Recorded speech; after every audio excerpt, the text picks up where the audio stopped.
Hare Krishna, Krishna Krishna, Hare Hare, Hare Rama, Rama Rama, Hare Hare.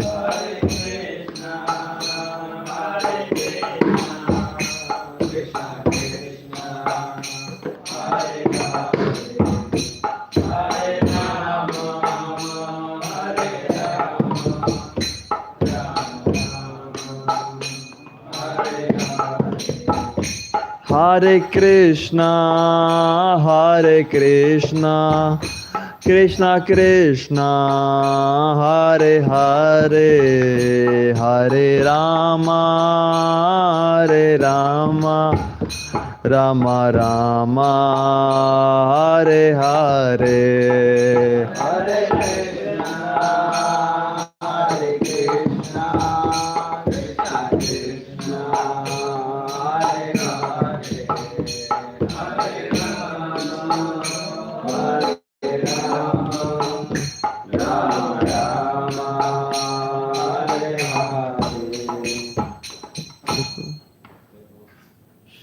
Jaya Prabhupada, Jaya Prabhupada, Prabhupada, Jaya Prabhupada.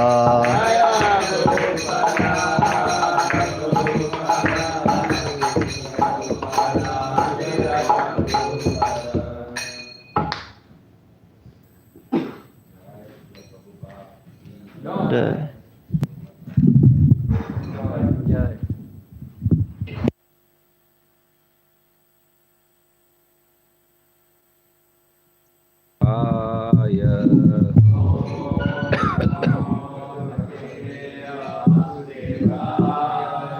Om Namo Bhagavate Vasudevaya.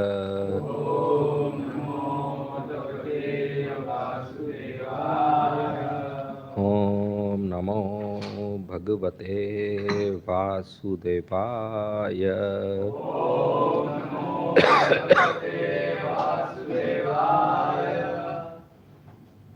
Om Agyantimirandasya Jnananjana Lakaya Chakshunmilitam Yena Tasmai Shri Gurave Nama Nama Om Vishnu Padaya Krishna Preshtaya Bhutale Srimate Bhakti Vedanta Swami Iti Namine Namaste Saraswati Deve Gauravani Pracharine Nirvishesha Shunyavadi Paschatya Deshatarine Jai Shri Krishna Chaitanya Prabhu Nityananda Shri Advaita Gadadhar Srivasadi Gaur Bhakta Vrinda Hare Krishna Krishna Krishna Hare Hare Hare Rama Rama Rama Hare Hare. Hare Krishna. We start? Go ahead. We are hearing the glories of Yudhishthira Maharaj. So I wanted to know, I have not read Mahabharata.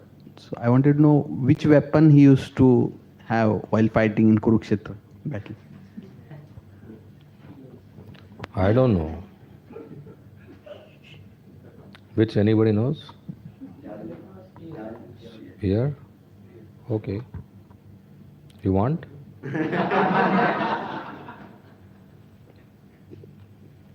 Okay. Next.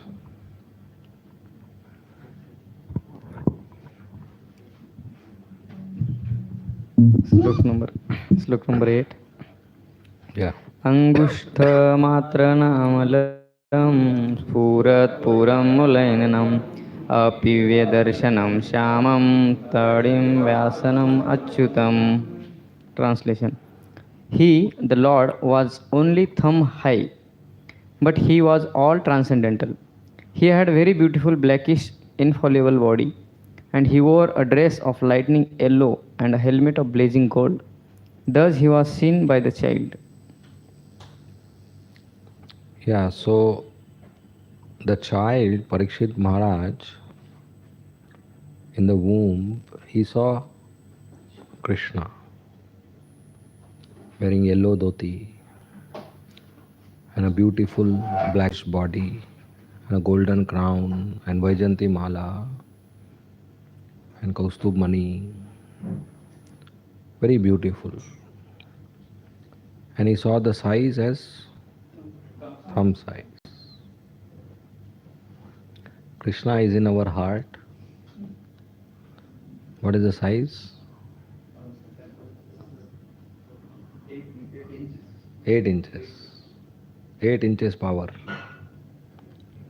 So that's around each palm size.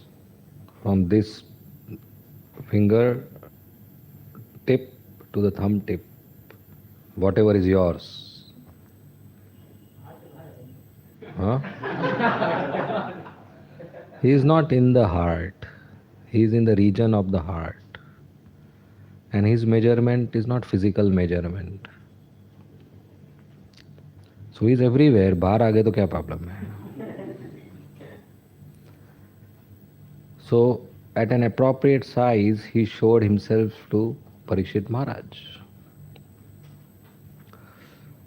I remember a very nice analogy that just like in a forest, if there is a fire, then the baby elephant gets trapped in the fire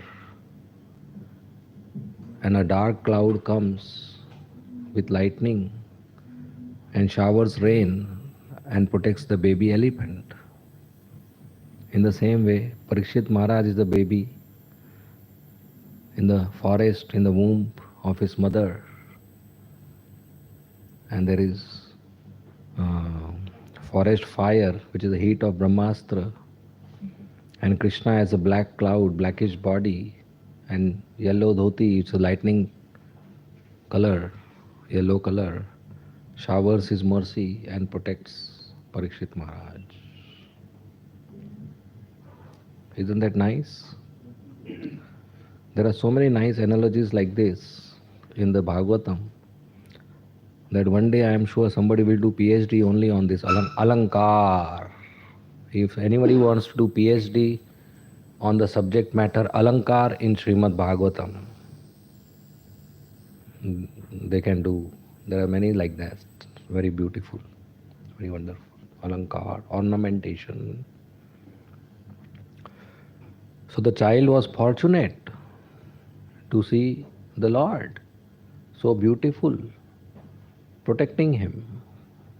And in the same chapter we'll see that's why his name is Parikshit, because he came out and searched for the same form among humans. That where is that form which I saw inside the womb of my mother?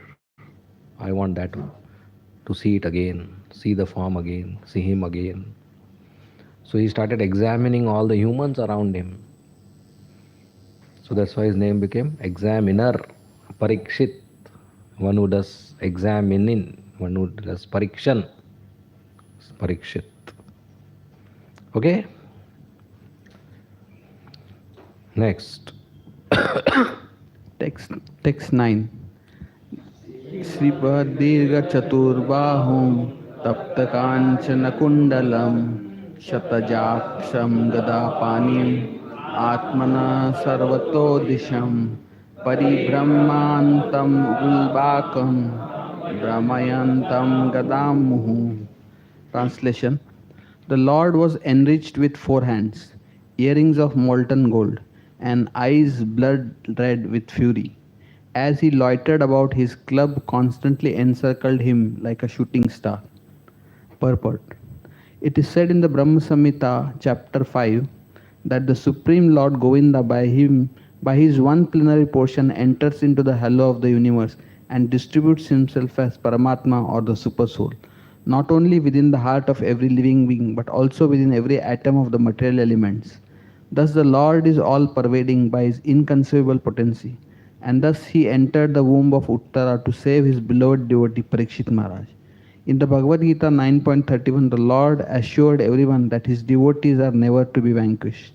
No one can kill a devotee of the Lord because he is protected by the Lord, and no one can save a person whom the Lord desires to kill. Done? The Lord is all powerful, and therefore he can both save and kill as he likes. He became visible to his devotee Maharaj Parikshit even in that awkward position in the womb of his mother, in the shape just suitable for his vision. The Lord can become bigger than thousands of universes and can become smaller than an atom at the same time. Merciful as He is, He becomes just suitable to the vision of the limited living being. He is unlimited. He is not limited by any measurement of or calculation. He can become bigger than what we can think of, and he can become smaller than what we can conceive. But in all circumstances, He is the same all powerful Lord.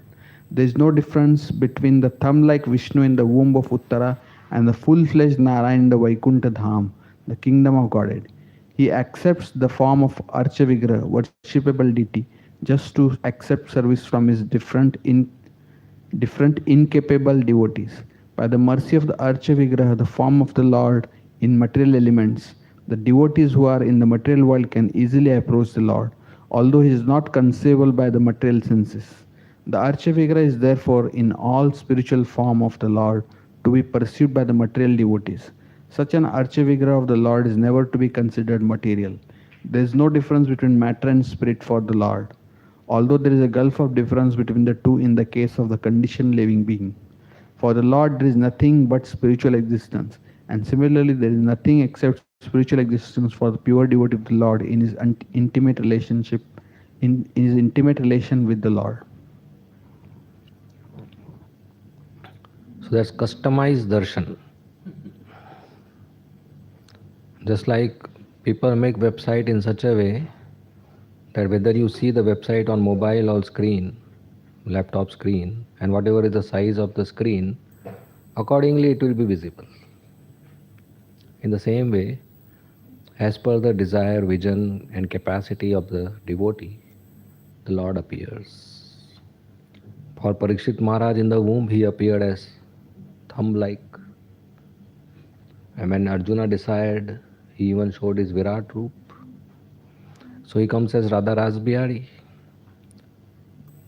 Radha Rasbihari is fully potent, but he appears to somebody less or more as per that person's faith and vision. So somebody comes to Radha Rasbihari thinking that he will solve my problem. His problem gets solved. Somebody comes thinking that I don't think he will solve my problem. He will not solve it. So based on the faith he responds, based on the surrender he responds. He appears as per the vision of the devotee, as per the desire of the devotee. The holy name also appears on our tongue as per our status. If we are having a pure service attitude, pure holy name will appear on our tongue. If we do not have proper service attitude, even holy name will not like to appear full potent. There is no two holy name. It's one holy name, fully potent, non-different from Krishna, equal to Krishna. At the same time, the transcendental sound appears to us as per our purity and impurity, as per our heart. If the website is there, but I have a low speed, it will appear slowly to me, low resolution. If I have a better mobile or a better laptop, it will be higher resolution, higher speed. That doesn't mean there are two websites, there is one. It appears to me as per my capacity. The absolute truth is one. But different individuals approach in different way. And the Lord is always merciful. He adjusts himself to appear in front of a devotee so that the devotee can appreciate, can engage, can transact and offer service. So he comes as a deity. And as a deity, the Lord is worshipped by the devotee according to his capacity. He sometimes comes in a house and sometimes they don't cook in the house and he adjusts. As a deity, he can adjust. Sometimes they close the altar for 3 days and they put the Lord in the box and he says, okay, I'll sit in the box. He adjusts. That is his love for the devotees. Okay? Next. Yes. Regarding deity, I always had this doubt that what is a deity? I mean, if somebody has made some sculpture which looks like Krishna, will it be considered as a deity, or after Pran Pratishtha will it be considered as a deity, or some acharya will certify that this particular sculpture is Krishna, then it will be called as Archvigra. What is to be accepted as Archvigra, Prabhu? Well, for the sake of worship, for the purpose of worship, generally a Pran Pratishtha deity is worshipped. At the same time, there are standards to worship a Pran Pratishtha deity. And everybody may not be capable in Kali Yuga to follow that standards. So in the home, without Pran Pratishtha also the lordships can be worshipped. And the lordships are present in the deity as per the love and service of the devotee. So the devotees have that love and service, the lordships will be present there. There is no love and service, they are not serving, Krishna will not stay there. So wherever the Lord is worshipped, we should accept that as a bona fide deity. Then there is a class of people, Prabhu, who would just present this argument that, okay, then you worship anything with love and devotion, whether it is some other object also, then also Krishna will reciprocate. So is it true or what? Anything. Anything, but you have to have love and respect. So you worship the chair. I mean, there will be class of people who Love can and say respect that. for the chair or for Krishna? For Krishna, I mean, I don't know how they will perceive, but they can present this argument, Prabhu. I don't know. I didn't understand. So they will accept chair as Krishna. Chair or some stone, let's say, they will offer everything. So love and respect is for the stone or for Krishna?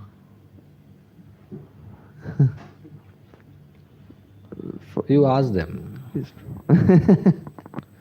No, so on Bhava Bhakti, this may be possible. That because of the love of the devotee, Krishna will manifest in whatever object the devotee wants to see. But in Vaidhi Bhakti, one should follow the scriptures. And the scriptures have defined the form of the deity. And one should worship only that form as per mantras, mudras, and proper regulations. So in Vaidhi Bhakti, that's not acceptable. Okay?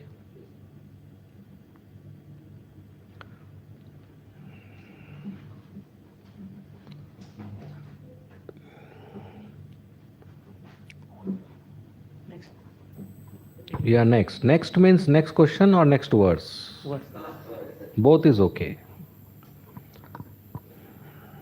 अस्त्रतेजस गदया निहारम इव गोपदी विधमन्तं सन्निकर्षे पर्यक्षति असौ. The Lord was thus engaged in vanishing the radiation of the Brahmastra, just as the sun evaporates a drop of a dew. He was observed by the child who thought about who he was. That's all. Read next. विधुय तद अमेयात्मा भगवान धर्म निशतो दशमासस्य तत्रेवांतर्धदये Hari. While thus being observed by the child, the Supreme Lord, personality of Godhead, the super soul of everyone, and the protector of the righteous, at once disappeared. Although he is dressed by all direction and is unlimited by time and space. Purport. Child Parikshit was not observing a living being who is limited by time and space. There is a gulf of difference between the Lord and the individual living being. The Lord is mentioned herein as the supreme living being, unlimited by time and space. Every individual living being is limited by time and space. Even though a living being is qualitatively one with the Lord, quantitatively there is a great difference between the supreme soul and the common individual soul. In the Bhagavad Gita, both the living beings and the supreme beings are said to be all pervading. Yena sarvam idam tatam. Yet, there is a difference between these two kinds of all pervasiveness. A common living being or soul pervading within his own limited body, but the supreme living being is all pervading in all space and all time.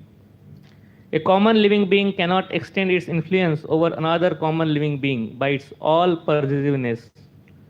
But the supreme supersoul, the personality of Godhead, is unlimitedly able to exert his influence over all places and all time and over all living beings. And because he is all pervasive, mentioned unlimited by time and space, he can appear even within the womb of the mother of child Parikshit. He is mentioned herein as the protector of the righteous. Anyone who is surrendered soul unto the Supreme is righteous, and he is specifically protected by the Lord in all circumstances. The Lord is the indirect protector of the unrighteous also, for he rectifies their sins through his external potency. The Lord is mentioned herein as one who is dressed by the 10 directions. This means that the Lord, dressed by the garment of 10 sides, up and down, is present everywhere and can appear and disappear at his will from everywhere and anywhere. His disappearance from the sight of the child Parikshit does not mean that he had appeared on the spot from any other place. He was always present there, and even after his disappearance, he was there, although invisible to the eyes of the child. This material covering of the effulgent firmament is also something like a womb of the mother nature, and we are all put into the womb by the Lord, the Father of all living beings. He is present everywhere, even in this material womb of Mother Durga, and those who are deserving can see the Lord. So it is very interesting that when Parikshit Maharaj saw the Lord disappeared from his vision after performing his function immediately. So Parikshit Maharaj kept searching and was hankering. When the Lord disappeared, he was still present in the womb. Before Parikshit Maharaj saw the Lord is present in the womb, after he disappeared, he is present in the womb.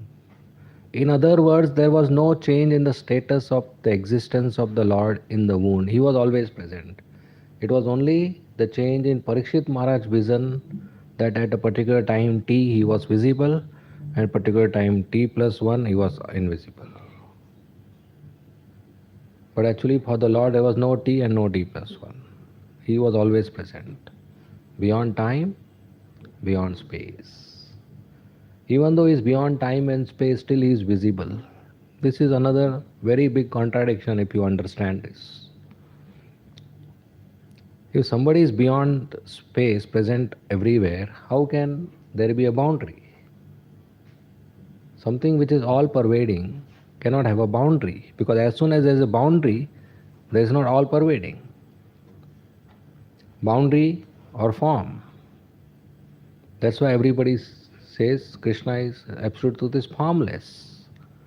Because as soon as it's the form, that means there is a boundary, some shape. And outside the shape should not be present. Because if he is present, then what is the meaning of the shape? But he is present everywhere. So there cannot be a shape. You're getting my point? This is a very big contradiction. So he is impersonal as well as personal, formless as well as form. So if you say this is Krishna, so what is this then? Outside the shape. That's also Krishna. So then what is the difference? Why they are not together? So that's why Krishna is formless, all-pervading, sarvavyapi.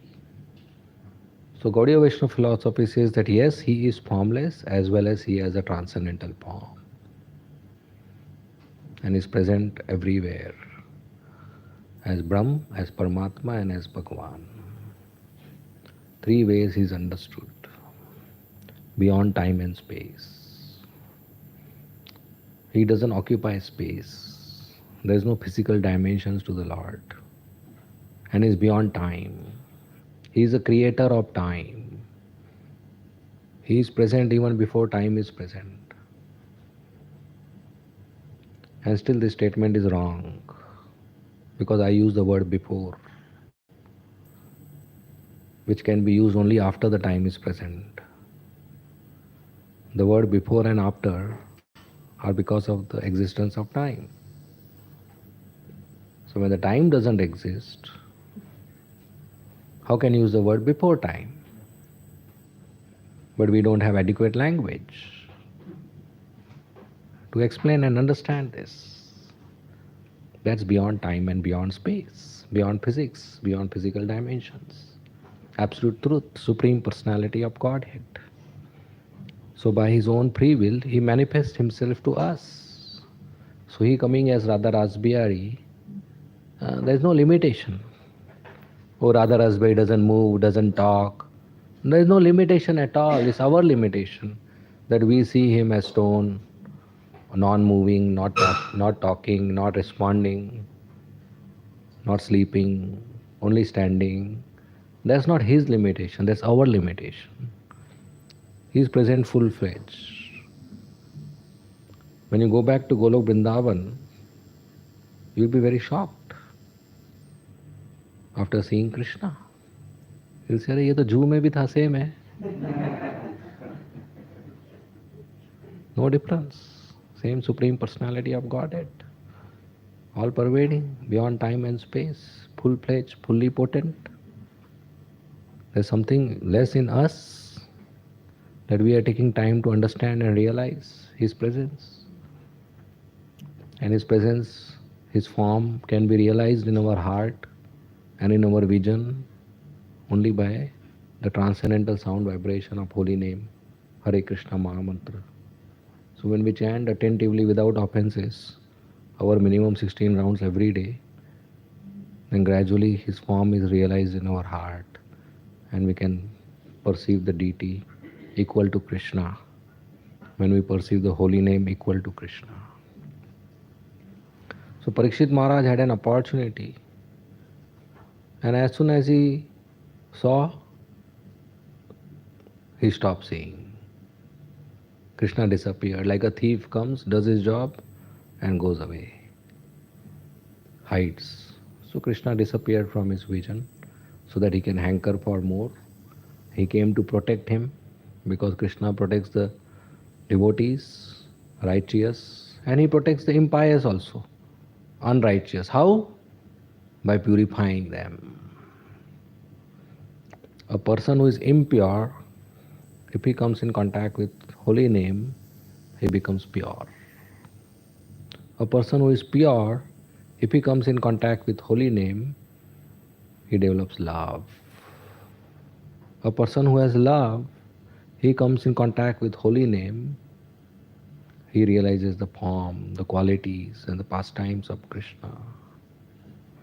And a person who has realized form, qualities and pastimes of Krishna, and he comes in contact with the holy name, he participates in those pastimes. And a person who participates in pastimes of Krishna, he comes in contact with the holy name, he gets promotion in these pastimes. So at every stage, the holy name is to be chanted. And at every stage, the holy name is having an effect. So what we have is not an ordinary gift, Hare Krishna Maha Mantra, non-different from Krishna. Such a process that by chanting without offenses, we go from impure heart to pure heart to prema to pastimes, to absorption in pastimes, to participation in pastimes, to promotion in pastimes, and it keeps on increasing. It's dynamic, it's infinite, it's unlimited. So the Lord is realized in full capacity, and we keep on advancing and growing. There is no stop, there is no stagnancy. That is His unlimited nature. So, whatever stage of bhakti we are in, we can grow by our hearing, by chanting and hearing. So, we keep doing that. Okay? Yes, Akshobhya.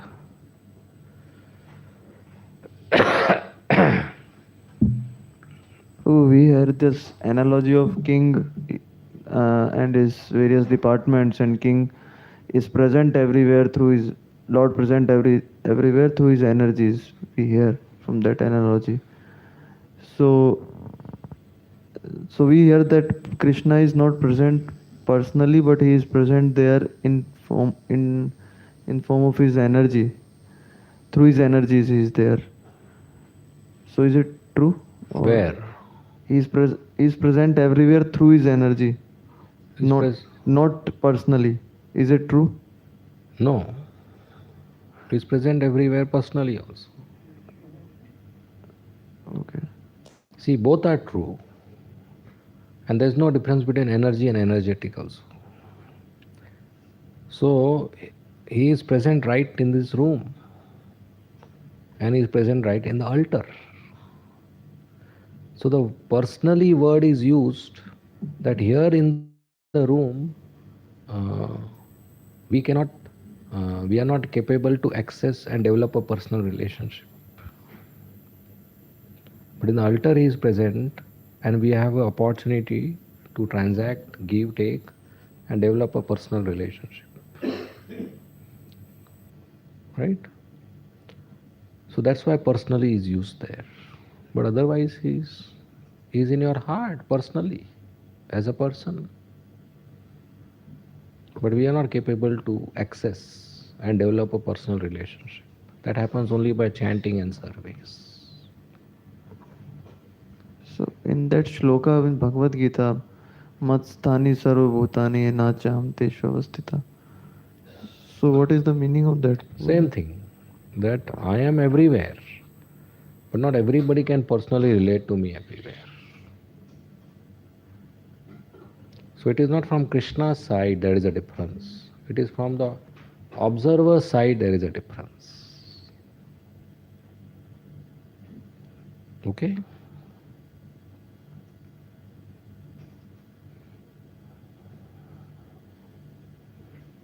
Is there the shape of Krishna on the board?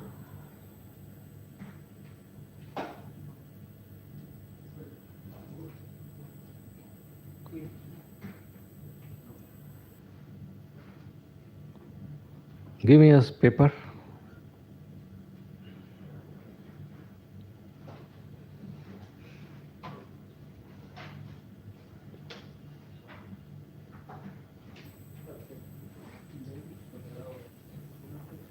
No, rough.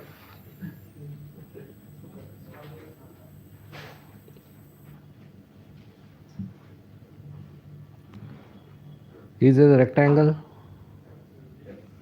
Is there L shape?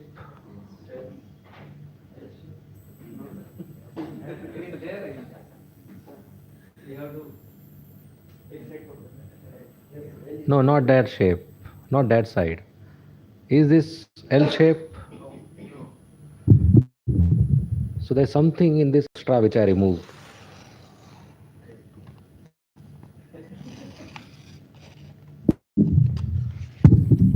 Is there L shape?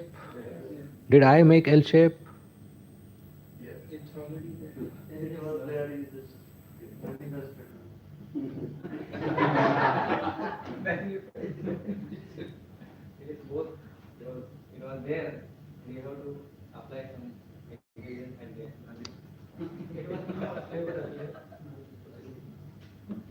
Did I make L shape?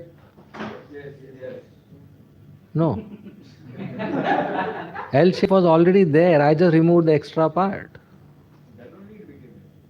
It was already there. Okay, now is there L shape here? Yes. It is part of rectangle. So there is Krishna there. You just have to remove the extra part. You are with me?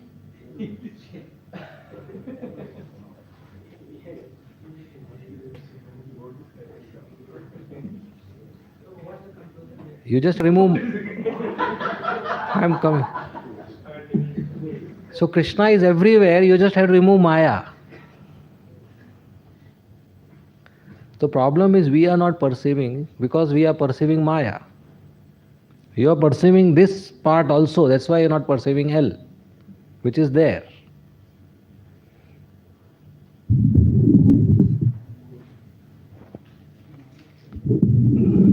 L is already there.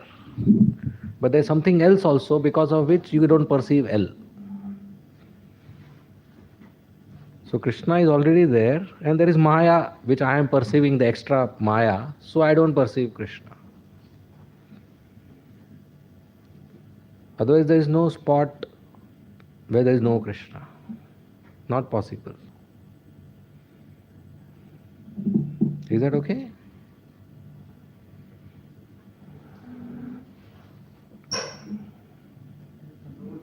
This this Maya which is obstructing my view of Krishna, is it different from that light, Brahmjyoti light which comes out from Krishna which obstruct us the view of Krishna, Yes. which is talked in his Upanishad? Brahmajyoti is Krishna's transcendental.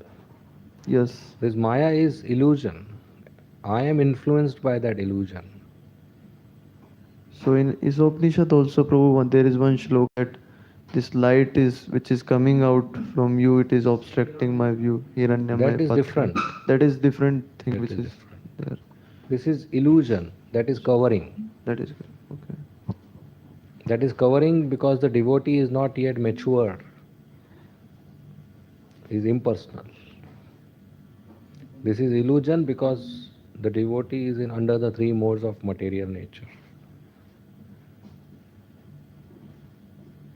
Okay? This is because of ignorance.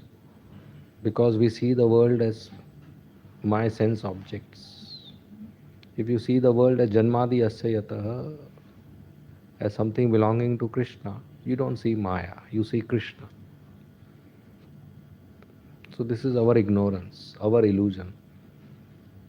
That is a particular stage of spiritual growth where you go from ignorance to Brahma Jyoti to personal form of Krishna.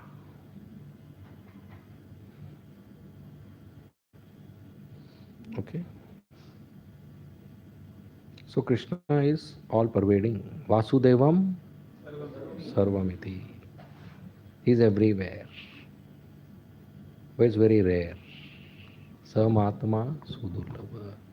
To see L is very rare. To see Krishna on the board or on the chair or in the bulb or in this mic, it's very rare. But he is there. Vasudevam Sarvamiti. He is everywhere. Okay? Yes, we'll come back to you. We come to you after. I just wanted to Chaitanya. confirm what I understood. Krishna personally, as the Supreme Personality of Godhead, Bhagavan, he is there in the spiritual world. And then he is all pervasive in the form of Brahman. And then in every atom he is present as Paramatma. Yes. Is it? Yes. At the same time, he is present everywhere and can personally manifest to you based on your prapadyante, your surrender. It's not that he has to travel from spiritual world to here.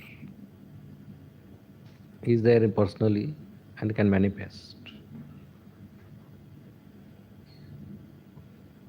We are not capable to relate to him now in this way. See, this Brahm, Paramatma, Bhagwan are not three. There's only one absolute truth. There is no three absolute truth. This three, my perception. I have three perceptions. Or three different people have three different perceptions of one absolute truth. So it's not three, it's one only. So the way you are saying is correct, but if you are saying it as three, that's incorrect. There are no three absolute truths. There is one absolute truth, there are three students of absolute truth who perceive one absolute truth in three ways.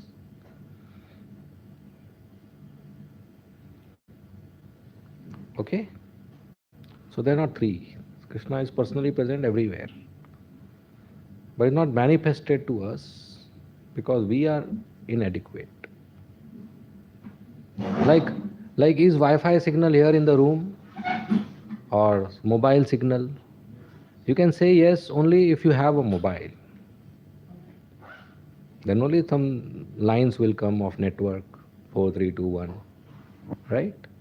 So if I don't have a mobile, I can't ascertain whether there is a mobile signal in the room, right? So if I don't have a mobile, I will be in doubt whether the mobile signal is there in the room or not there. I can't ascertain because I do not have a capability to ascertain. But it's there. So Krishna is there, but I don't have capacity to connect to him. So within my present capacity, it's easy for me to connect to the altar. And that's the process. But I have to come more further. Vasudevam Sarvamiti. But even after coming to that stage, I don't stop my faith in the altar. That's not the point. That process continues. Okay? Govind Kumar. Krishna, I just got reminded of that past time where Srila Prabhupada was asked, okay, Prabhupada, how should we see Krishna? Whether we have to imagine the form of Krishna in the board or the things around. So Prabhupada said that, no, he gave his spectacles. So what do you think when you see the spectacles? The devotee said, it belongs to you. So that Prabhupada said that we can think like this, that everything belongs to Krishna. So that way we can get reminded of Krishna and develop affinity to him. Yes. Arjuna asked Krishna, how can I see you everywhere? And Krishna gave so many answers that I am the sun, I am the moon, I am the alphabet A, I am the Himalayas. Right? So we see everything is connected to Krishna, energy of Krishna. Okay? Thank you. Yeah, Sharad.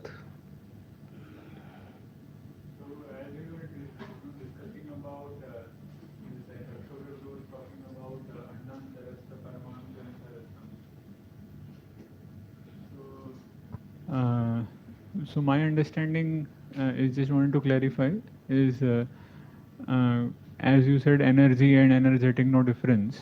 By that analogy, we understand that Krishna is perceived in the matter because it's Krishna's energy, and there is no difference between energy and energetic. But then it is separated energy of Krishna. So Krishna is not personally present. However, again, energy, energetic, no difference. So I may have a consciousness that Krishna is present in his energy form, like that. But then Krishna also says, Andantarasa Paramanu Chayantarasam, that I am present in the atom also. So generally, Krishna is personally accompanying a jiva as a Paramatma whenever jiva comes. So that's what makes a living person. So wherever there is Atma, so along with that there is Paramatma. He accompanies. But then, but then, when we speak about atom, so then that is not a jiva then. So how come then Krishna is personally present there? So that means Krishna has to be in this energy form only. The answer is the same statement which you made without the word but.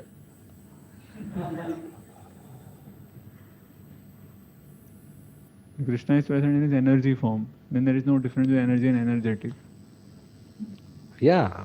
So in the atom also Krishna is personally present, but there is no transaction because there is no other person to have a personal transaction. So we don't use the word personally there. Because it's Krishna's energy. Yeah. But there is no difference. The difference is only at our stage, It's Krishna's separated energy, matter. not for Krishna, for us. Bhinna prakriti rashtadha. That's for us to understand. For Krishna, everything is same, spiritual. For Krishna, there is no matter. You tell me white paper. There was a white paper somebody had, na? Aditya Ram Prabhu? Acha, no. White paper. Is this matter or spirit? Matter.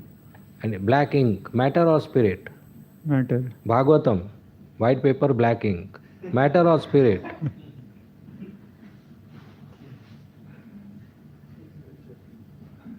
Both. Not Spirit. qualified for Bhakti Vaibhav. Spirit manifested. So it is spiritualized. That's what we understand. No. Like deity form, for example. No. Or the garland is there. No. This is non-different from Krishna. Bhagavatam. Krishna's body.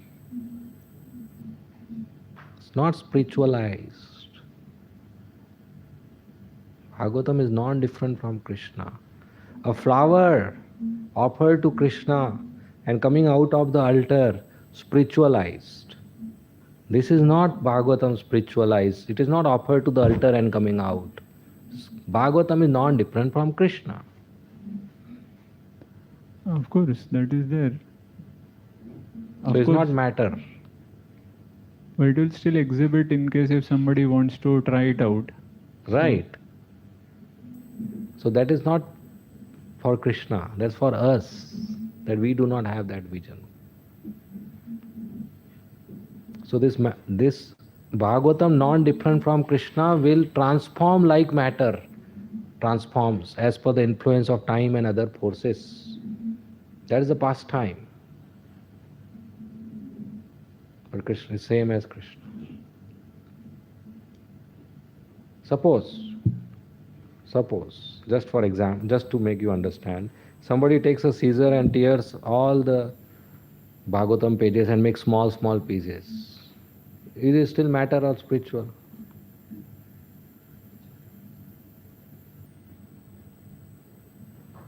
Everything is spiritual. Depends on our perception.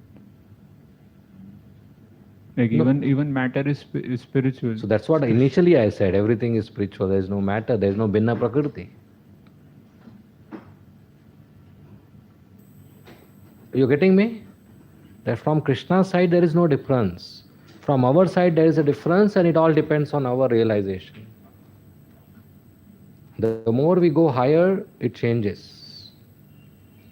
So as of now, my comfortable understanding may be energy and energetic, and they are not different. Achintya Bheda Abhed Tattva, qualitatively same, quantitatively different, Bhed and Abhed.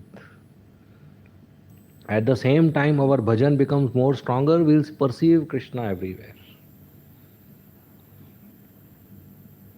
So there is high emphasis on Bhed in Gaudiya Vaishnava, because our acharyas had very great responsibility even today to speak against Mayavad, because that is creating havoc in the society. At the same time, the emphasis on Abhed is also there. Though the emphasis on Abhed partially leads to conclusions of Mayavad. But that doesn't mean it has to be ignored. And that's Vasudevam Sarvamiti, Abhed. This chair is Krishna, this fan is Krishna, Abhed. No difference. It's my perception which is lacking.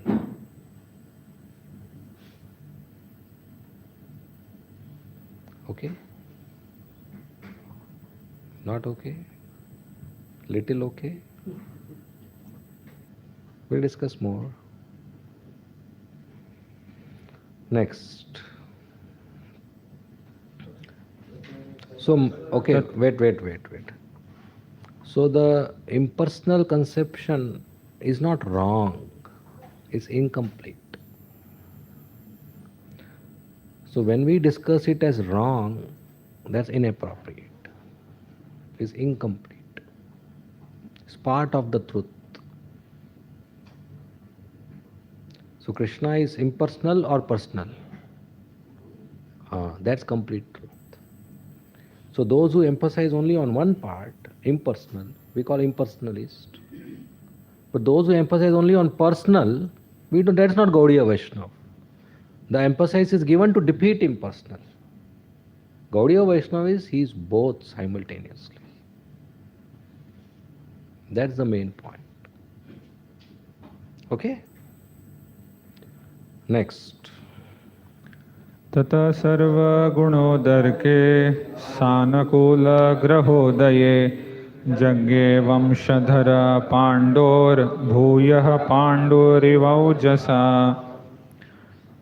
Thereupon, when all the good signs of the zodiac gradually evolved, the higher apparent of Pandu, who would be exactly like him in prowess, took birth, confirmed in Srimad Bhagavatam. Every living being is controlled by the laws of nature at every minute, just as a citizen is controlled by the influence of the state. The state laws are grossly observed, but the laws of material nature, being subtle to our gross understanding, cannot be experienced grossly. As stated in the Bhagavad Gita 3.9, every action of life produces another reaction, which is binding upon us, and only those who are acting on behalf of Yajna, Vishnu, are not bound by reactions. Our actions are judged by the higher authorities, the agents of the Lord, and thus we are awarded bodies according to our activities. The law of nature is so subtle that every part of our body is influenced by the respective stars, and a living being obtains his working body to fulfill his terms of imprisonment by the manipulation of such astronomical influence. A man's destiny is therefore ascertained by the birth time constellation of stars, and a factual horoscope is made by a learned astrologer. It is a great science, and misuse of a science does not make it useless. Maharaj Parikshit or even the personality of Godhead appear in certain constellations of good stars, and thus the influence is exerted upon the body, thus born at an auspicious moment. The most auspicious constellation of stars takes place during the appearance of the Lord in this material world, and it is specifically called Jayanti, a word not to be abused for any other purposes. Maharaj Parikshit was not only a great Kshatriya emperor but also a great devotee of the Lord. Thus, he cannot take his birth at any inauspicious moment. As a proper place and time is selected to receive a respectable personage, so also to receive such a personality as Maharaj Parikshit, who was especially cared for by the Supreme Lord. A suitable moment is chosen when all good stars assemble together to exert their influence upon the king. Thus, he took his birth just to be known as the great hero of Srimad Bhagavatam. This suitable arrangement of astral influences is never a creation of man's will, but is the arrangement of the superior management of the agency of the Supreme Lord. Of course, the arrangement is made according to the good or bad deeds of the living being. Herein lies the importance of pious acts performed by the living being. Only by pious acts can one be allowed to get good wealth, good education, and beautiful features. The samskaras of the school of Sanatan Dharma, man's eternal engagement, are highly suitable for creating an atmosphere for taking advantage of good stellar influences, and therefore Garbhadhan Samskar, or the first seedling purificatory process prescribed for the higher castes, is the beginning of all pious acts to receive a good, pious, and intelligent class of men in human society. There will be peace and prosperity in the world due to good and sane population only. There is hell and disturbance only because of the unwanted insane populace addicted to sex indulgence. So Parikshit Maharaj, over, right? Parikshit Maharaj took birth. The time was very auspicious. And the inauspicious time, additionally, is also determined by the arrangement of stars in the sky, which influence the human society. A particular arrangement is auspicious, a particular arrangement is inauspicious, a particular arrangement is neutral based on a person's karma and the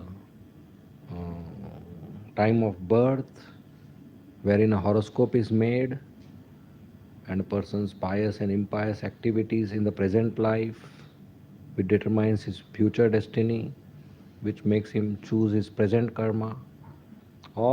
There are many factors like that. So, Parikshit Maharaj is a great soul, very, very great soul, hero of Bhagavatam. So he takes birth at a very special time. So that's very auspicious time when the star arrangement is such. Srila Prabhupada nicely mentions about Jayanti, which is the most auspicious arrangement of the stars. At that time, Lord Shri Krishna appears. We call it Shri Krishna Jayanti or Janmashtami. And this Jayanti word is monopoly only for Krishna. Cannot be used for Gandhi or somebody else. It's wrong. Jayanti means Krishna Jayanti. Kirtan means Krishna Kirtan. Bhakti means Krishna Bhakti. These words cannot be used for Desha Bhakti or Shiv Kirtan or Durga Kirtan or Gandhi Jayanti. These are wrong way of use of these words and language. It's only for Krishna. So Prabhupada gives example like a special VIP guest is invited at a clean special place and a auspicious time. In the same way, Parikshit Maharaj is being invited in this world, in the human society, at a very auspicious time. In other words, at inauspicious times, those people who take birth, they are demonic people. Like when there was bomb being thrown on Japan and some ladies must have given birth at that time in some other part of the world. Or when tsunami was coming and somebody else must have taken birth in some other part of the world. So they are inauspicious times. So demons were taking birth at that time. Literally, that's true. Like that. So in order for the human society to be peaceful and cooperative, good people should take birth. And good people take birth through samskaras. And the most important samskar is Garbhadhan samskar, where the father and mother or husband and wife unite together with proper consciousness. And when they unite together with proper consciousness, a good child with good consciousness gets attracted to the womb of the mother. And when such a child takes birth and performs pious activities and grows, he can contribute something peacefulness to the society. So as members of ISKCON, we should encourage people to have samskaras, to have Garbhadhan samskar, to have good grahastha ashram. And astrology is used in devotees minimal for the girl-boy compatibility so that they have an effective marriage. It's not that a devotee should solve their problems by going through astrology and reduce his faith on Krishna and think that only through astrology I'll take my decisions. That's not proper. Especially for brahmacharis, are not at all required. We just come in Mangal Arati and clap and everything else on your hand will change. So there's no required. We just follow our regulative principles of bhakti and everything will be fine. But astrology is a good science, but we don't have good people who are practitioners of this good science. And devotees who have surrendered to Krishna, they are influenced by Krishna star. Krishna star, that's Krishna himself. And once you are influenced by Krishna star, this Rahu, Ketu and all, they don't do anything to you. So Shani and all. So we don't have to worry about it. We just have to take shelter of Krishna exclusively 100%. Srila Bhaktisiddhanta Saraswati Thakur was the greatest astrologer of his own time, and he gave it up to practice and preach Gaudiya Vaishnava philosophy. So we don't have to divert ourselves other things. Okay? Yes, Aditya Ram Prabhu. There are so many souls in the universe wandering and they are searching for an opportunity to take birth. And Lord Brahma has created this mode so that they can get an opportunity to do bhakti and go back from that. So if people discriminate that only good souls should take birth, then how did these bad souls go back?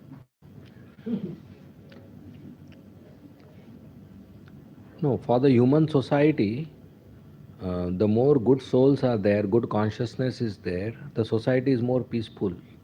When more bad souls get human form and they perform bad activities, they disturb the good souls. So bad souls take birth in lower animal species, go through the distress, so that all the bad karma is destroyed. Then they come in human form, in good families, and there are three factors which influence a soul's personality. One is previous life karma, one is consciousness of the parents, and one is present life association. So those souls who have previous life bad karma, but they come in a family of good parents whose consciousness is good at the time of uniting themselves, that good samskara can negate the effect of previous life karma, and they can continue to be good contributors to the society. So if the previous karma is bad and the consciousness of parents is also bad, still if there is good association, then also they can become good devotees and good contribute to the society. So we do not have much influence after birth because the previous life karma already done, some consciousness of the parents already done. After birth, the only way is good association. That's why we are opening choices near every college, so that we give good association to boys who otherwise would become bad boys, and we are training them to become good boys. So souls should get human body so that they perform bhakti. That's why even bad souls, when parents do not unite properly, there is illicit relationship. So Lord Shiva goes around with ghostly beings and he puts in the womb of the mother who don't unite properly, and they also get human form, but they generally born as criminals unless they get good association. Okay? So Lord Shiva does that. He is very busy on Valentine's Day.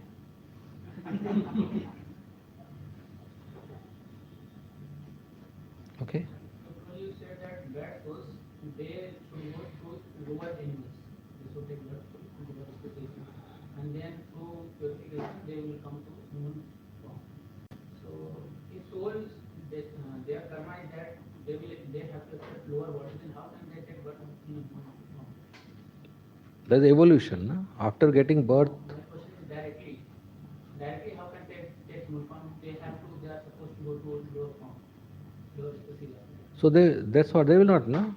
They'll go to lower species. So why to worry soul, bad soul? Why to? Bad souls anyway will go to lower species.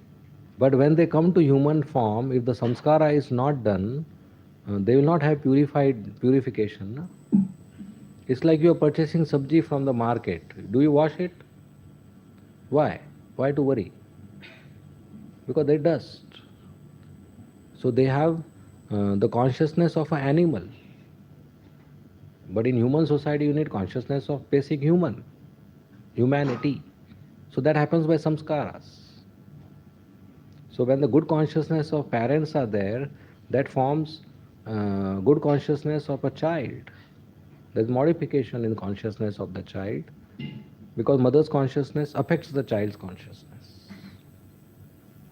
If the samskara is not done, then there will be no purification. So it's unwashed sabji. So that will give you germs and disease in the society.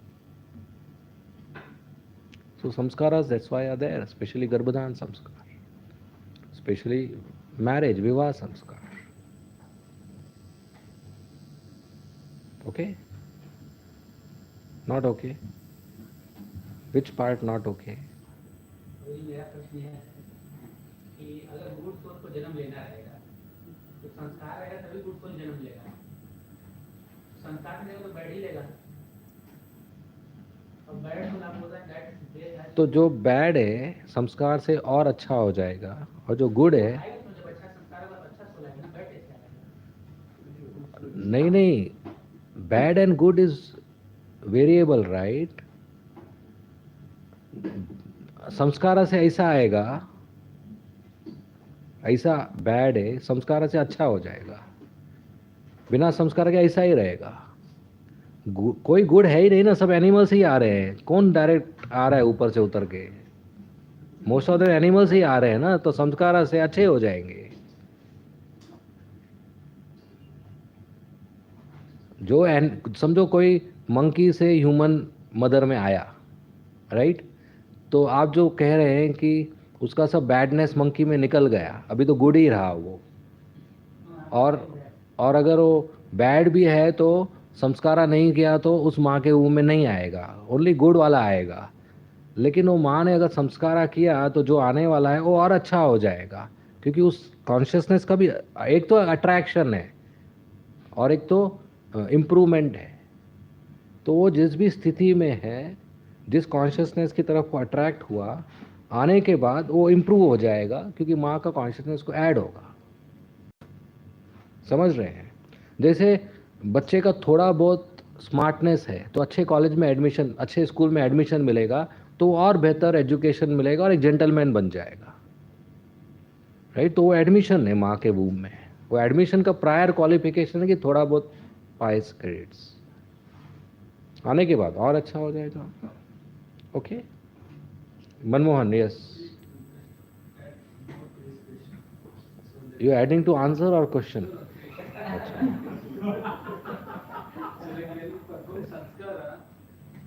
Yeah. Both. There is basic good which gets attracted and it enhances. The seed is good and the growth is good. See, if you have good field and a seed, the seed also enhances, no? The fruit also gets enhanced. So the seed is good. Womb is a field and child is coming inside the soul is a seed. So a good seed has to be attracted and a good watering process has to be there, so a good growth happens. So samskara does both, gives good growth also and attracts good seed also.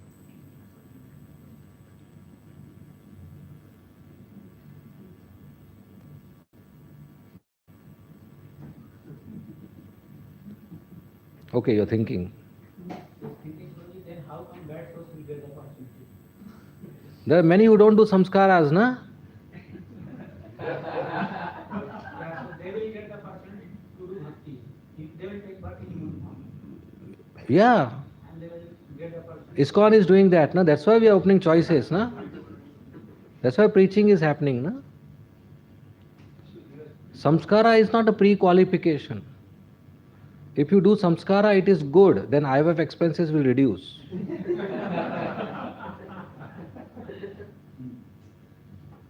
But if society does not do samskara, still we will preach, and bad souls will become good by coming in contact with nice brahmacharis.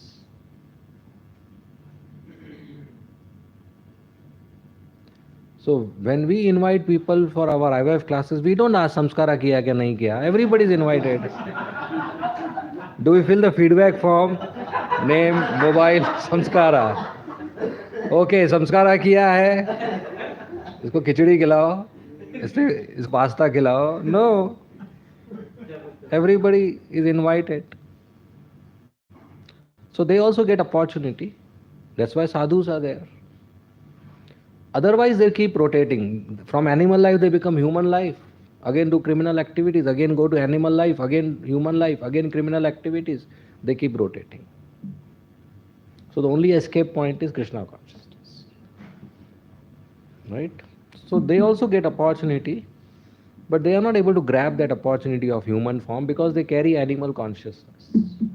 So they are still born with desires of fruitive activities and sense gratification. unless there is external force of preaching.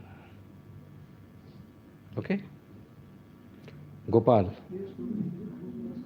Suppose if the parents have a lower consciousness, like they both are taking intoxicants or both indulging in illicit activities, and by chance they happen to perform Garbhadhan Samskar. And you said there is definitely a reaction. Okay. Speak in mic. Wait. कौन? ओ कौन है बाहर? अच्छा. Yeah, Prabhuji, as I was asking, like both the parents have the lower consciousness, both are taking intoxicants, engage in illicit activities, etc. And by chance they happen to perform Garbha Samskara. So in this case, what is the transformation? What is by chance? They happen to perform because they come in contact with ISKCON or something, someone tells them perform this Garbhan Samskar, So it will help you. So Garbhadhan Samskar doesn't mean one day before you smoke cigarette and do alcohol. You're saying, how will somebody will do Garbhadhan Samskar when they are doing all this nonsense? Now there is some sort of a transformation which takes place. Yeah, so it will work. Some changes they will do, right? Not that samskara ke pehle peene ka hai. नहीं, ऐसा नहीं. I'm not saying that. Prabhuji. My point is not that. My So point there are is some changes. Yeah. So So maybe it's not the by chance, it's by effort. They will do some changes. the transformation will be there at least. Yes. Okay. Maybe not making what up to the mark, but because Yes, of the yes, parents' yes. association and contact. Some good seed will be there. Okay. Because the holy name works very fast and very powerful. So even if somebody is breaking four executive principles, but now they have realized and they chant the holy name, there will be very fast result. Initially the results are faster. After joining they take time. Okay? The more you are sinful, the more the result is faster.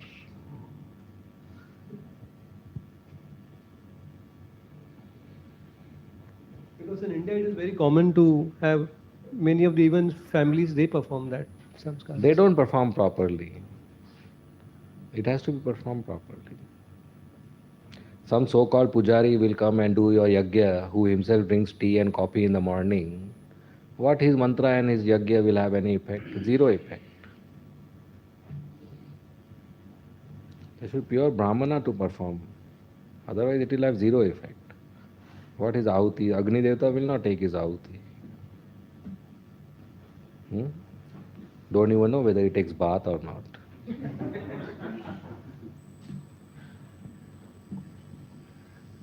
Okay? Kali Yuga yagyas don't work. Chanting is more important. So in Kali Yuga today, Garbhadhan Samskar means minimum 50 rounds of chanting by each husband and wife. Not just having yagya. Those who do yagya, they just do it for earning money, not for purification. Purification is done by chanting and reading Bhagavatam, not by yagya. As business, a brahmana does not do business.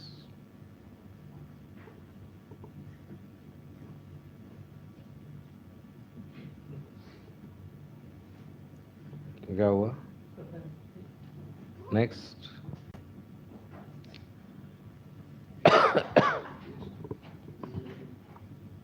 You read. Those who have not read should also read.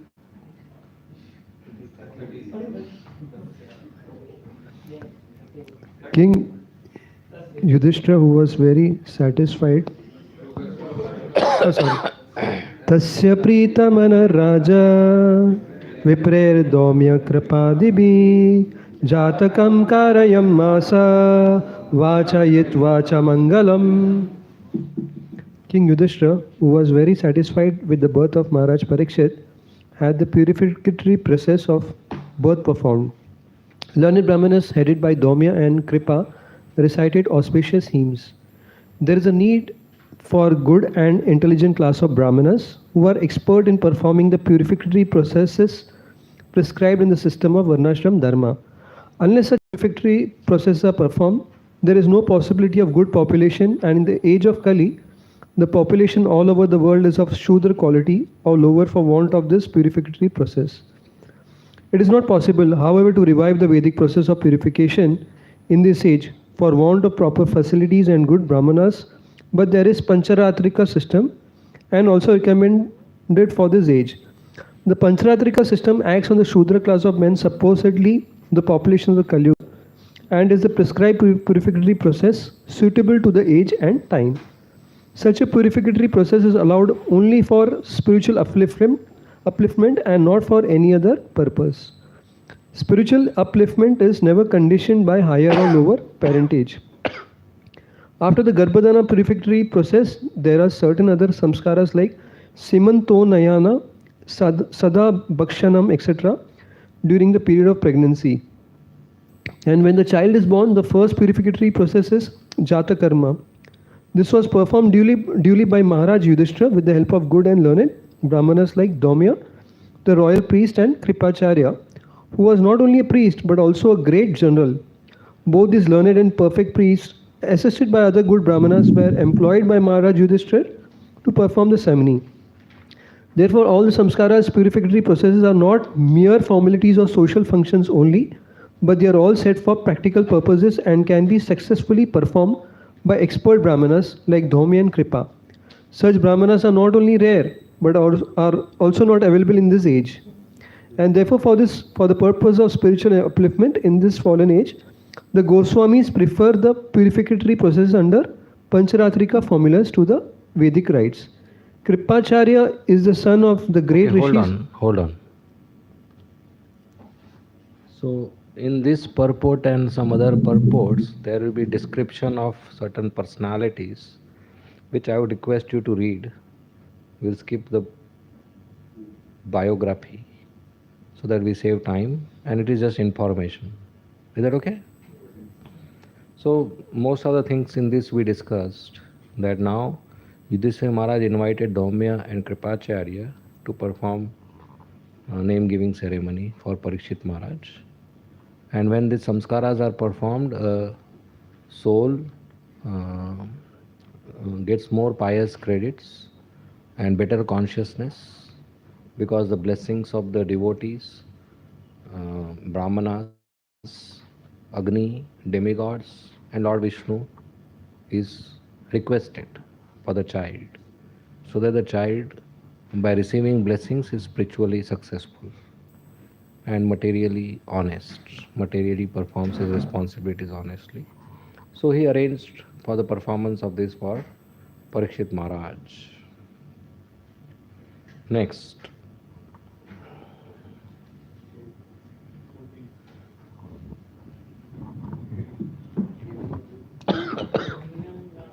हिरण्यं गामहिं ग्रामम् अस्ति अस्वान् नृपतिर्वरान् प्रादास्वन्नं च विप्रेभ्य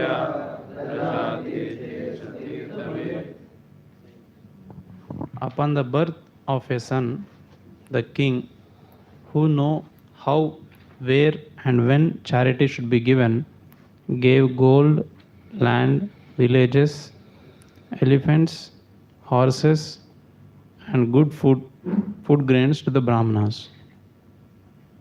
Purport: only the Brahmanas and Sannyasis are authorized to accept charity from the householders. In all the different occasions of samskaras, especially during the time of birth, marriage and death, wealth is distributed to the Brahmanas, because the Brahmanas gave the highest quality of service in regard to the prime necessity of humankind. The charity was substantial in the shape of gold, land, villages, horses, elephants and food grains, with other materials for cooking complete foodstuff. The Brahmanas are not therefore poor in the actual sense of term. On the contrary, because they possessed gold, land, villages, horses, elephants and sufficient grains, they had nothing to earn for themselves. They would simply devote themselves to the well-being of the entire society. The word Tirthavit is significant because the king knew well where and when charity has to be given. Charity is never unproductive or blind. In the Sastras, charity was offered to persons who deserve to accept charity by dint of spiritual enlightenment. The so called Daridra Narayana, a misconception of the Supreme Lord by unauthorized persons, is never to be found in the Sastras as the object of charity. Nor can a wretched poor man receive much munificent charity in the way of horses, elephants, land, and villages. The conclusion is that the intelligent men, or the Brahmanas, specifically engaged in the service of the Lord, were properly maintained without anxiety for the needs of the body, and the king and other householders gladly look after all their comforts. It is enjoined in the Sastras that as long as a child is joined with the mother by the novel pipe, the child is considered to be of one body with the mother. But as soon as the pipe is cut and the child is separated from the mother, the purificatory process of Jatakarma is performed.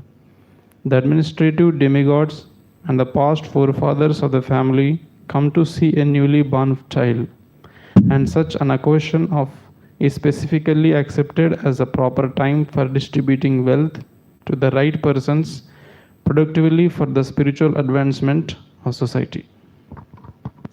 So, dana, charity, is one essential item of dharma for those who are earning members of the society. So, the earning members, they are involved in earning, so some sinful action is done in any profession or occupation. So, when they give charity to proper recipients, then that income is purified, that occupation is purified, that karma is purified, that food is purified, that house and family members are purified. But the charity should be done to proper people, to brahmanas, sadhus, sannyasis, who are devoted completely to spiritual advancement of self as well as the society. And they should accept charity and distribute it whatever is excess. If they are householders, they take for themselves and family, and rest they distribute. And as sannyasis, they just use it for preaching activities. So charity, like we in ISKCON, we receive charity, we should submit it to the account department with a receipt, and that is used in the service of Krishna, not for our sense gratification.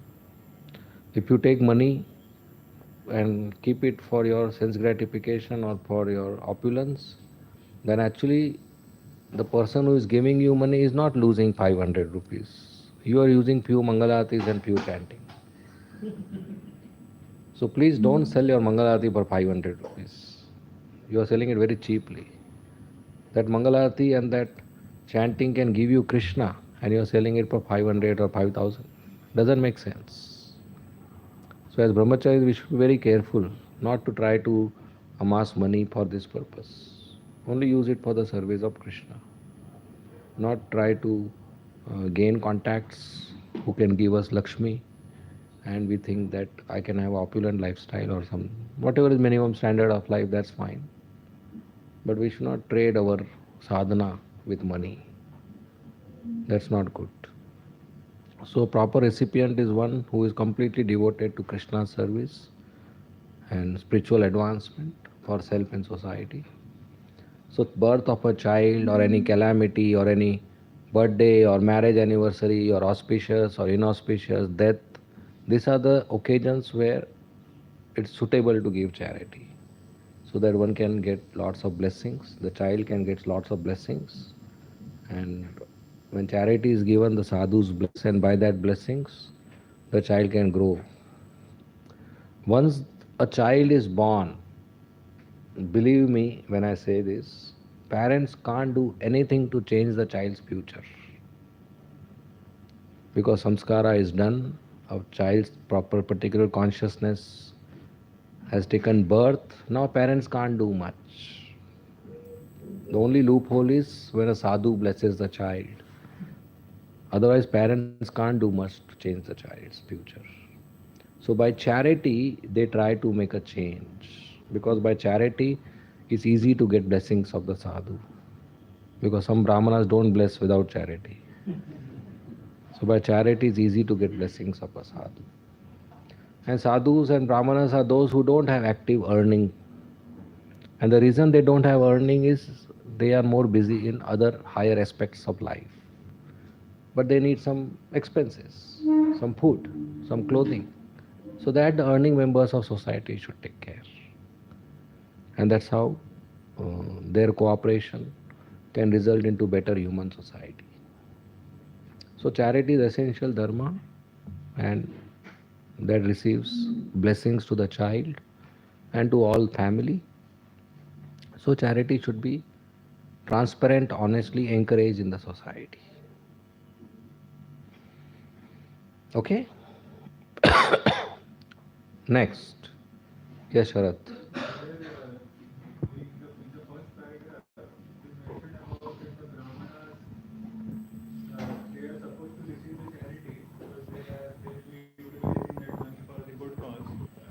You mentioned how we also utilize it at our temples.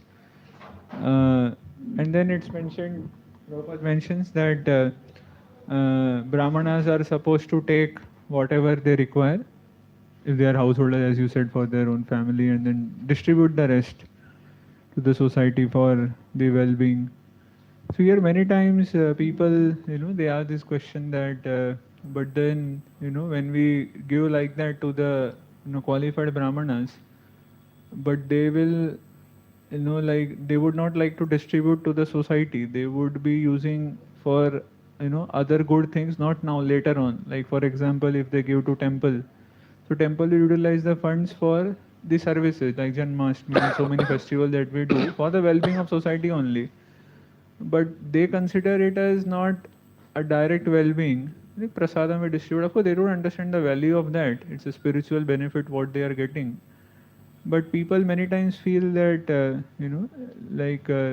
they should distribute right there whatever they need. Okay, ठीक है, you keep that and then distribute the rest as it is mentioned here in the purport. So how to understand that? Distribute right away. Whatever, let's say like here the purport says on the like the Brahmanas already possess gold, land, villages, horses, sufficient grains.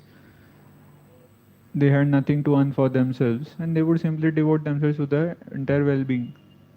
No, the statement, the question you asked and the statement you read now, they are not related. That is talking about those Brahmanas who can receive elephants and all. See, somebody, a poor Brahmana, you give elephant, actually you are making a loss for him. How will he feed the elephant when he has no food for himself?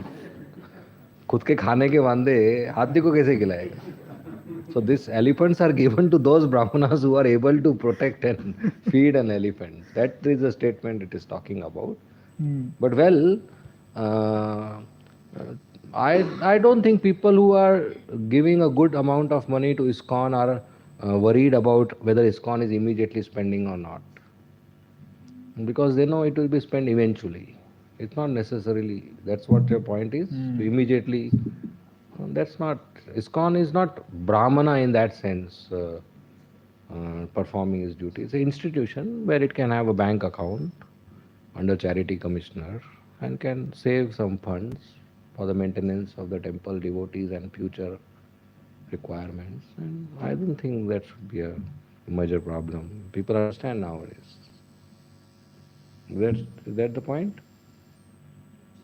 But that's what people question like that better than we ourselves distribute than few money to ISKCON and then we also will distribute to others. Yeah, so those who have less faith, they are more interested in servicing poor. Yeah, Prabhupada talks about the Ridra Narayan. We all know the concept. Those who are more interested in servicing poor, we attract them through Food for Life. There will be always some people who would say, no, we directly do it. So we can't say no to them. So they directly do it. But if we have a good relationship and we preach to them the noble cause of ISKCON, then as we are doing now, people get attracted to help us.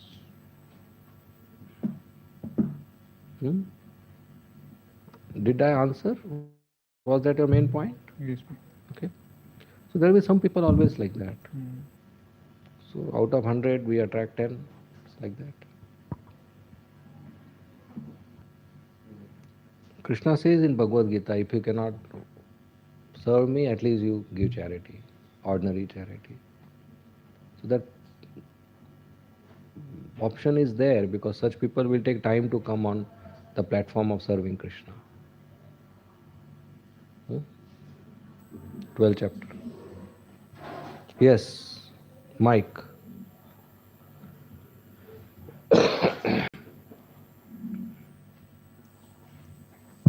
This is Brahmanas which perform some activities, some pious activities for the yajman, the person. So when he takes some charity, or like in this case, they did jat karma, they took charity. So whether the Brahmanas take their karma also because they are accepting charity. Yes. Otherwise he'll give. Why he'll give money, hard-earned money? Because he knows he'll receive something. What is that something? He receives some less karma. When we are enjoying sadhu bhojan, we are taking their karma. Yes. So you chant nicely. Why otherwise they'll give? See, there are some who do Vaishnava Seva with the heart of serving Vaishnavas. There are some who do for karma kand, pious thing. So when Raghunath Das Goswami left his house and went to Jagannath Puri, his father tried to get him back, but Raghunath Das Goswami didn't want to get back. So his father sent money and servants and brahmanas to cook for Raghunath Das Goswami. So Raghunath Das Goswami didn't accept, but he didn't send them back. What did he do? He would use that money and arrange feast for Mahaprabhu. And Chaitanya Mahaprabhu was having it. Then he stopped. Chaitanya Mahaprabhu told Swarup Damodar, nowadays Raghunath doesn't invite me for feast, what is happening? So then Swarup Damodar said, Raghunath Das Goswami understood that you don't like it because this was money of a Vishayi.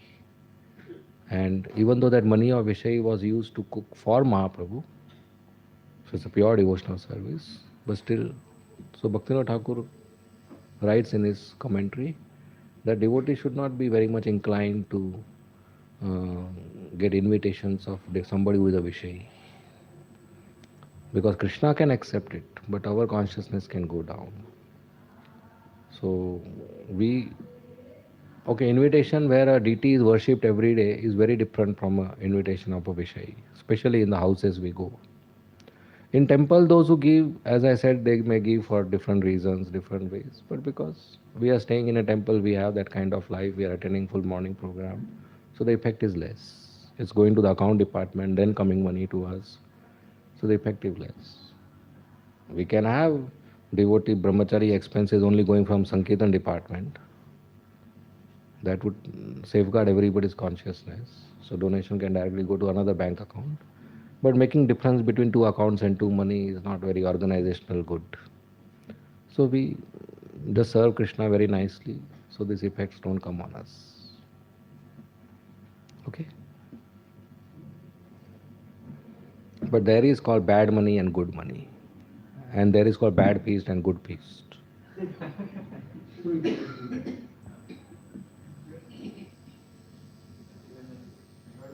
Where some prostitute sponsored some DT Mahaprasad plate, and that was being ordered by brahmacharis. And then, so then Prabhupada told, who told you to honor it?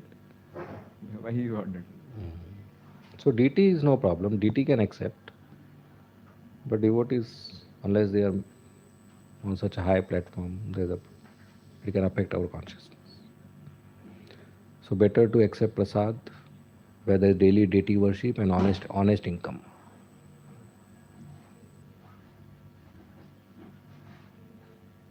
Okay? So a sinful income, not good to accept prasad. Somebody who earns by breaking 4 executive principles, not good. Next.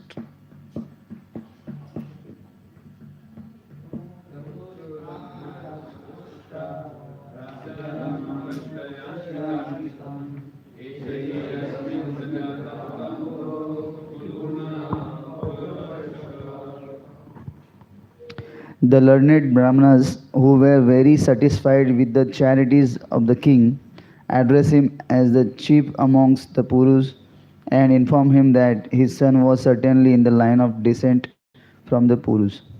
Continue.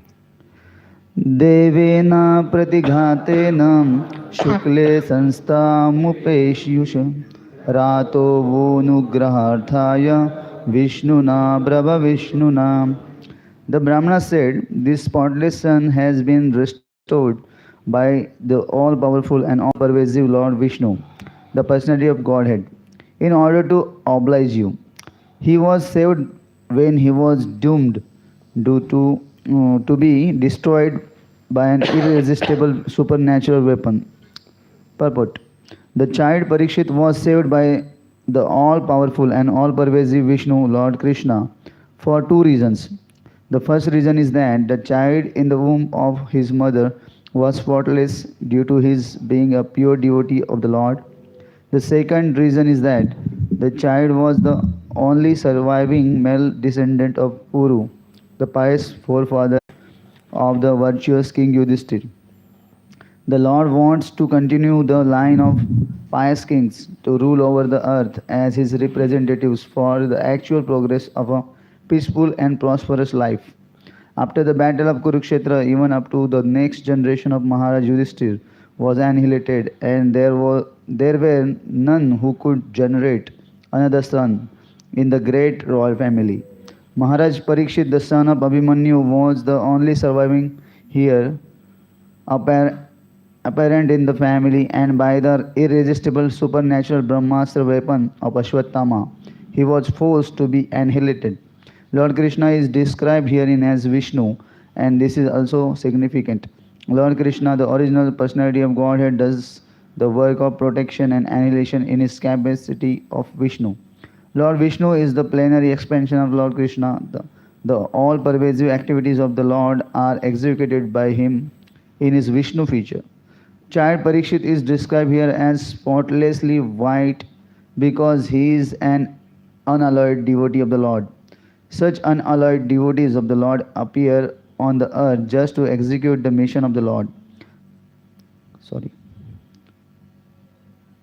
The Lord desires the conditioned souls hovering in the material creation to be reclaimed to go back home, back to Godhead, and thus he helps them by preparing the transcendental literatures like the Vedas, by sending missionaries of saints and sages, and by deputing his representative, the spiritual master. Such transcendental literatures, missionaries, and representatives of Lord are spotlessly white because the contamination of the material qualities cannot even touch them. They are always protected by the Lord when they are threatened with annihilation. Such foolish threats are made by the gross materialists. The Brahmastra, which was thrown by Ashwatthama at the child Parikshit, was certainly supernaturally powerful, and nothing of the material world could resist its force of penetration. But the all-powerful Lord, who is present everywhere, within and without, could counteract it by his all-powerful potency, just to save a bona fide servant of the Lord and descendant of another devotee, Maharaj Yudhishthira, who was always obliged by the Lord by his causeless mercy. So Prabhupada writes two reasons why Parikshit Maharaj was saved. One was, of course, he is a great devotee and Krishna protects his devotees. Another is a good king is required, and he was the only option. Because Yudhishthira Maharaj and Pandava's other sons all were killed in the battle. So he was the only remaining person. And when there is a good king, then the human society has better opportunity to elevate themselves in Varnashram Dharma and practice spirituality. So Parikshit Maharaj is unalloyed, spotless, white. White word is used in Bhagavatam, not this white-black business. It is used in Bhagavatam. White means pure, beyond the three modes of material nature, pure goodness. So white is used for that purpose. So Parikshit Maharaj is white. Doesn't mean skin is white. It means pure, beyond the three modes of material nature. And such white people are required in the society to help the society to stop its travel to degradation, travel to hell, and uplift the human society towards noble aim of life, which is to go back home, back to Godhead. So Krishna, of course, protected Parikshit Maharaj. Even though the Brahmastra is very powerful, supernatural weapon, but Krishna is all powerful, more powerful than any weapon. So he protected Parikshit Maharaj easily. Yeah, Sharad? The fourth line of the purport says the Lord wants to continue the line of pious kings to rule over the earth. And that's how Krishna will do it. So, like the question can be raised is then why the Lord just thought about anyways after the battle of Kurukshetra, Yudhishthira Maharaj was already going to be the king. So then Krishna was deciding that after them, like future basically, what is going to happen? The last hell and death. What about after that then? So now what we see is, so why wouldn't the Lord could think about the future, like much more future also? Why only Parikshit Maharaj is saved like that? No, so future there was no option. There was no good king only. All get degraded by the influence of Kali. After Shringi Rishi cursed Parikshit Maharaj, Kali started influencing all the dynasties. So there were some dynasties who still had some good kings which continued to rule. But then eventually, after the Brahmanas got corrupted, Kshatriyas also got corrupted. So there were no good kings only. So whom to protect for future? So that was the effect of Kali Yuga. Parikshit Maharaj could hold Kali Yuga back. There was no king to hold Kali Yuga back because they all got corrupted by Kali Yuga. So the kings and their future progeny also got influenced by Kali Yuga. And that's the situation now. Got it? Yes, no, okay. Because there's always a doubt that why the Lord just thought of the next generation? Why not the 10 generations, 20, 100 generations down the line? See, the Lord can send Parikshit Maharaj even now. That's not the point. For him, everything is possible. But Kali Yuga also has to take its effect. That also is plan of the Lord only, na? If protecting Parikshit Maharaj is Lord's plan, Kali Yuga is also Lord's plan. Right? So this is how the world has to move. Historically, if you see, then after Parikshit Maharaj was cursed, the Brahmanas got degraded. So the Kshatriyas also got degraded. So there were no worthy kings.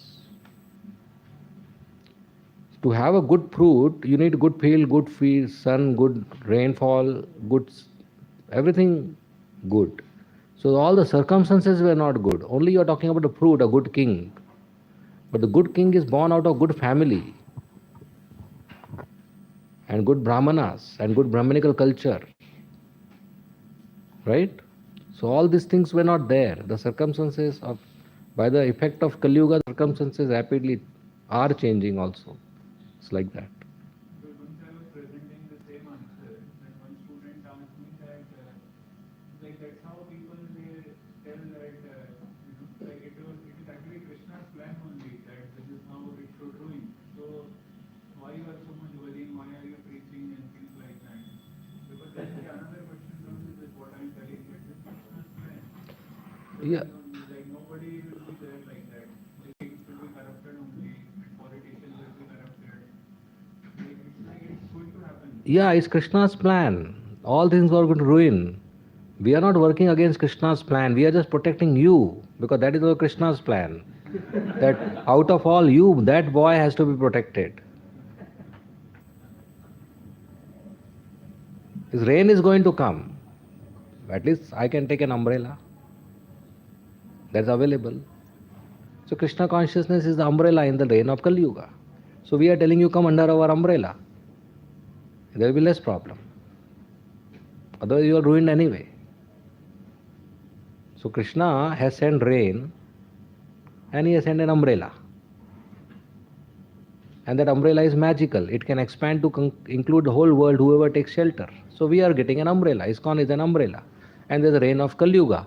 We are inviting you, come inside the umbrella. The plan is to ruin you anyway. But Krishna has also sent an umbrella for his devotees. So come inside.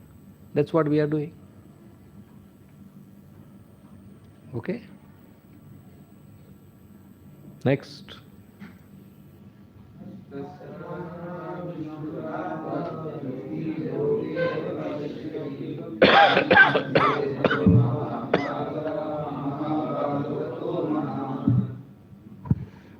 For this reason, this child will be well known in the world as one who is protected by personality of Godhead. O most fortunate one, there is no doubt that this child will become first-class devotee and will be qualified with all good qualities. The Lord gives protection to all living beings because He is their supreme leader. The Vedic hymn confirms that the Lord is the supreme person amongst all personalities. The difference between the two living beings is that the supreme personality of Godhead, provides for all other living beings, and by knowing Him one can achieve eternal peace. Kathopanishad. Such a protection is given by His different potencies to different grade of living beings. But as far as His unalloyed devotees are concerned, He gives the protection personally. Therefore, Maharaj Parikshit is protected from the very beginning of his appearance in the womb of his mother. Because he is specially given protection by the Lord, the indication must be concluded that child would be first grade devotee of the Lord with all good qualities. There are three grades of devotees, namely the Mahabhagavat, Madhyam Adhikari, and Kanishta Adhikari. Those who go to the temple of the Lord and offer worshipful respect to the deity without sufficient knowledge in the theological science, and therefore without any respect for the devotees of the Lord are called materialistic devotee or Kanishta Adhikari. The third grade devotees. Secondly, the devotees who have developed mentality of genuine service to the Lord and who thus make friendship only with similar devotees, show favor to the neophytes, avoid the atheist, are called second grade devotee.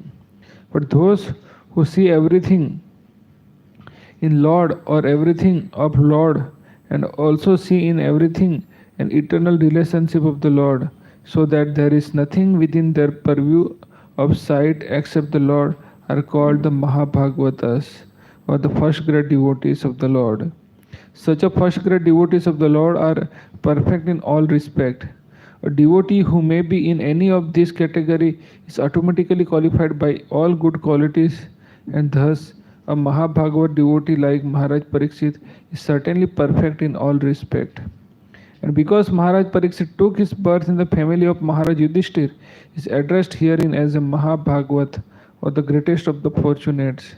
The family in which Mahabhagavat takes his birth is fortunate because due to the birth of first grade devotee, the members of the family, past, present, and future, up to 100 generations, become liberated by the grace of the Lord, out of respect for his beloved devotee. Therefore, highest benefit is done to one's family simply by becoming unalloyed devotee of the Lord. So Parikshit Maharaj, called Mahabhagavat, Uttam Adhikari, great devotee, greatest devotee. There's Kanishta, Madhyama, and Uttam. Kanishta is who is beginner, neophyte, always fight, who has less faith, just he thinks that me and DT, बाकी दुनिया गया पहाड़ में, me and DT, me and Krishna. There is no much philosophical understanding, sentiments, prakarta, materialistic. Want something in return from Krishna. Want something in return from his bhakti. Then Madhyama, who sees Krishna, me, devotees, innocent people, envious people, makes friendship with devotees, has compassion for innocent, neglects and avoids the envious people, worships the Lord and his spiritual master. And there is Uttama, Vasudevam Sarvamiti, who sees Krishna everywhere, who sees everything related to Krishna, sees Krishna in everything and everything in Krishna. So Parikshit Maharaj, Yudhishthira Maharaj are Mahabhagavat. So one Mahabhagavat is born in another family of another Mahabhagavat. So that's a great family. Any family where there is Mahabhagavad born is a great fortunate family. Prabhupada is 100 generations are liberated. That's the highest benefit. So you can give highest benefit to your family by becoming a Mahabhagavat. So by joining ISKCON Ju Brahmachari Ashram, Srila Prabhupada has given us that opportunity. If you were working somewhere or married and have wife and children, you will give some money and some emotional satisfaction to your parents. But by serving in Brahmachari Ashram, you are going much, much better to your parents and whole generations by becoming a pure Brahmachari. So it's a very great service we are doing for the society. They are not at loss. Our parents and family is not at loss. They will get lots of devotional benefit like Dhruva Maharaj's mother got. So we should with great enthusiasm continue our Brahmachari Ashram, life in Brahmachari Ashram, and create more Brahmacharis. Yes, Sharad.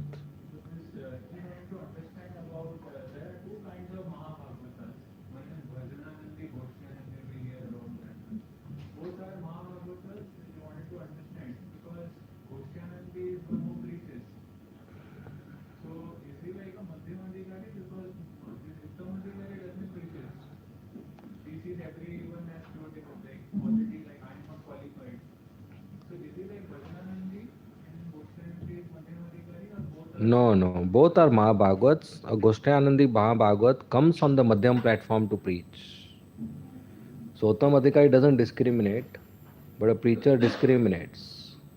So he comes on the Madhyam platform to discriminate, preach for the mission. But both are Mahabhagavat.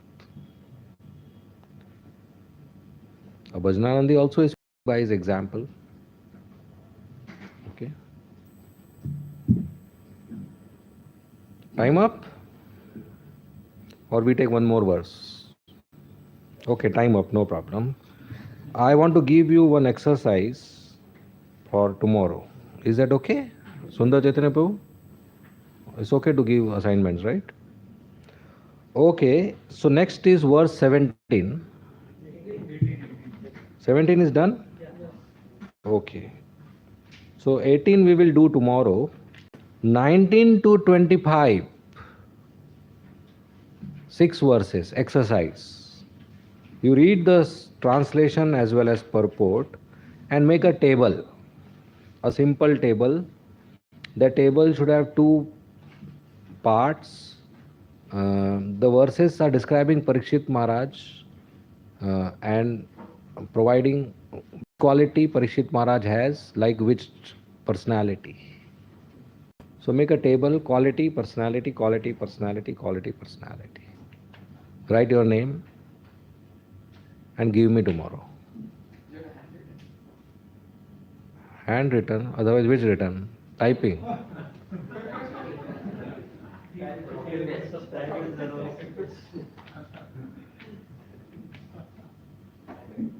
Oh, you will type it and email to everybody, huh?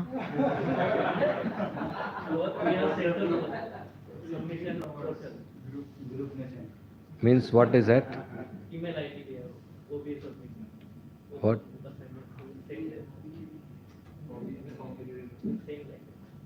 I don't know about that. Okay, we'll end. Thank you very much. Srimad Bhagavatam ki jai. Srila Prabhupada ki jai. So are we okay with this speed? Are we okay with this format? Okay.